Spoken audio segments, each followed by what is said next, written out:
Here we go into Missouri Governor Mike Parson's final legislative session. Of course, it's been almost 6 years since he took over as Missouri governor, and this is it when it comes to legislative sessions on his watch. The governor, who gave his State of the State last week, joins us this morning on KCMO Talk Radio, 95.7 FM. Governor, good morning. Great to have you on board, and here you go, last session. How do you feel, and what do you want to make sure you're getting done here over the next few months? Well, first of all, thanks for having me on this morning, Pete. You know what? I feel good. I mean, I did the last State of the State, a little bittersweet with that, but I'm glad my term's finishing up. I feel like things have went fairly well for me since I've been governor for everything we've been through. So pretty confident going out with what the session brings this year. That's kind of a crapshoot, I would say, right now. I don't know what gets done. I think the main function over there that we got to get done, we got to try to get the budget done at the end of the day. And, you know, of course, for me, IP reforms, it was a big deal to me. Was when I was in the Senate, I carried that legislation for years. I'd like to see that get done. You know, but just building on what's been successful, Pete, to be right honest about it. I mean, not that we're perfect by no means, but our state's in pretty darn good shape compared to the rest of them.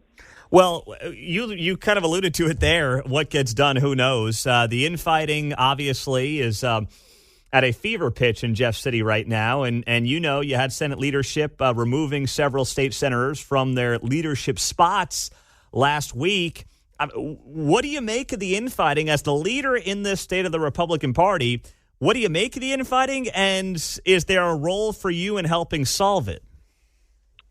You know, well, first of all, the role for me is to make sure we're getting the job done towards what the Constitution says, which, again, going back to passing the budget. But the reality of it is, Pete, nobody come up here to Jeff City.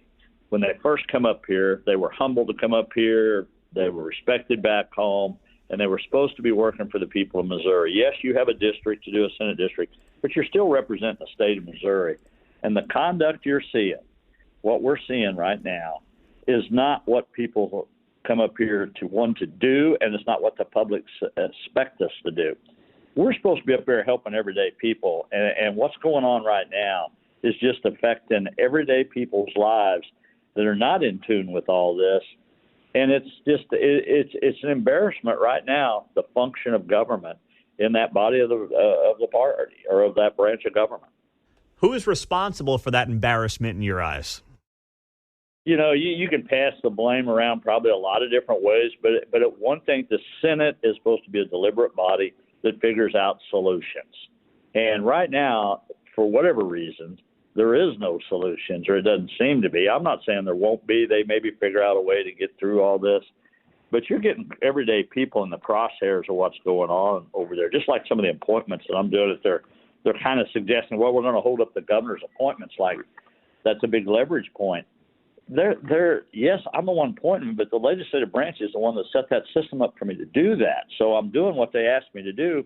But these are everyday people out here, Pete, that trying to just help do boards and commissions across the state, whether it's health care, whether it's mental health, whether it's nonprofits, whether it's parole board. I mean, these are functions of government that you got to figure out, okay, let's set the egos to the side here real quick on either side. Some of these things just need to get done. So hopefully they figure that out. Yeah, you mentioned IP, which is initiative petition reform, and right now the perception is it's pretty easy in Missouri to change the state constitution through the initiative petition process. I mean, this thing's going down to the wire, it seems like, if it will get done at all. You noted this has been a conversation in Jeff City for years, back to when you were in the state Senate. So what's taken so long, and can this thing get across the finish line this session? Well, it's pretty frustrating because when I first got involved with it, it was against the animal rights groups, really doing it for agriculture when I was involved with it. But to do the initiative petition process in the state of Missouri, what we've seen over the years, especially over the last couple of decades, I would say, large money, whether it's a pro-conservative or a pro-liberal issue, large money comes in here and they bankroll these things. Attorneys write them up, and then they put them out there in front of the people, and then they do a marketing campaign and they pass them.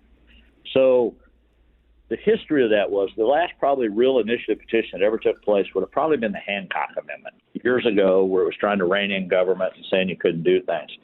But if we are going to change the Constitution, we are going to go around the legislative branch, you got to be able to make sure that we're setting the bar a little higher than that. Now, unfortunately, the legislative branch, when it's dysfunctional, is why people do the initiative petition processes. So, but I do think there needs to be a higher standard to just go out there and change the Constitution or the laws of the state of Missouri. Mm-hmm. So you mentioned your budget, of course, rolled out your State of the State last week, Missouri Governor Mike Parson on KCMO. There's been a perception up here in Kansas City that possibly the state would help out the Royals as they try to move to a new stadium downtown and the Chiefs with some upgrades at Arrowhead, that the state might be open to kicking in some monies for that. Where are you at on that possibility? Is that realistic and something Kansas City taxpayers, Jackson County taxpayers, and the teams should potentially expect? Well, I don't think there's any question that, for me as the governor, I will speak. I'll let the legislature speak for itself. We want to help in those situations. I mean, having professional sports teams in your state is a big economic driver, to be right honest about it. And people just like going out, and we're a pretty sports-minded state. So we've helped the St. Louis Blues. We've helped the Chiefs before. We've helped the Cardinals before. We've got invested in the Dome up there in St. Louis, which wasn't a very good deal for the state. So I will look at it from a business perspective. As much as I'm a huge Kansas City Chiefs fan, at the end of the day, I got to see what their proposal is going to be. Is it good for the taxpayers? But, I mean, it all has to come down. The numbers have to fit. It's just not about giving them money and saying, okay, here's money. You go do what you want to do with it. It's got to be, how do we benefit from the state? And that'll be the priority as I look to it. But I want to help if we can help, to be right honest about it. So we'll figure out a solution if we can. Mike Parson on KCMO Talk Radio. Good to have him here. So, we talked about this last time you were on, Governor, a few weeks ago now, and that is the potential clemency of former KCPD detective Eric DeValcanair, who, of course, is in prison, as you well know. Where are you at on a potential decision on that front? Well, I think, first of all, the process has to totally work out. So I think there's another opportunity maybe for them to go to the Supreme Court, and I haven't been updated on that lately where that's at. We just have to see how that goes as I go through this last year and my time here. We're going to look at all that stuff.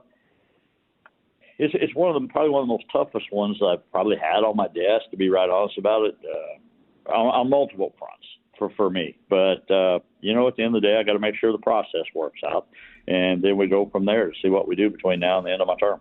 So are you dead set on waiting for because I think the Supreme Court, we could find out as soon as today if they're going to take the case, and then I think it's a date in March. Are you dead set on getting an answer from the Supreme Court either way before you make a decision on that? No, I don't know that's that's more the process. You got, I've always been that pretty, even in some of the most difficult cases even that I've dealt with, I got to let the process work out. And if the process don't work out or the Supreme Court doesn't hear it, then I got to make a decision. It just comes right back to my desk and go from there. So so you would theoretically potentially make a decision before or in lieu of the Supreme Court doing something. You're not waiting on their timeline, I guess, is my point. Yeah, not necessarily. I mean, they may not make a decision until next year. Yeah. I don't know. Or maybe the case gets heard, So it really is, the clock for me is ticking. I got to make a decision before I get out of office, one way or the other. Mm-hmm. Yep. Well, yeah. No, absolutely. Well, Governor, we always appreciate you coming on, and thanks for the time, and good luck getting things squared away down there, and we'll talk to you soon. All right. Thanks, Pete. See you. All right. Talk to you soon. That's Mike Parson. Good to have him on KCMO Talk Radio, the governor of the state of Missouri.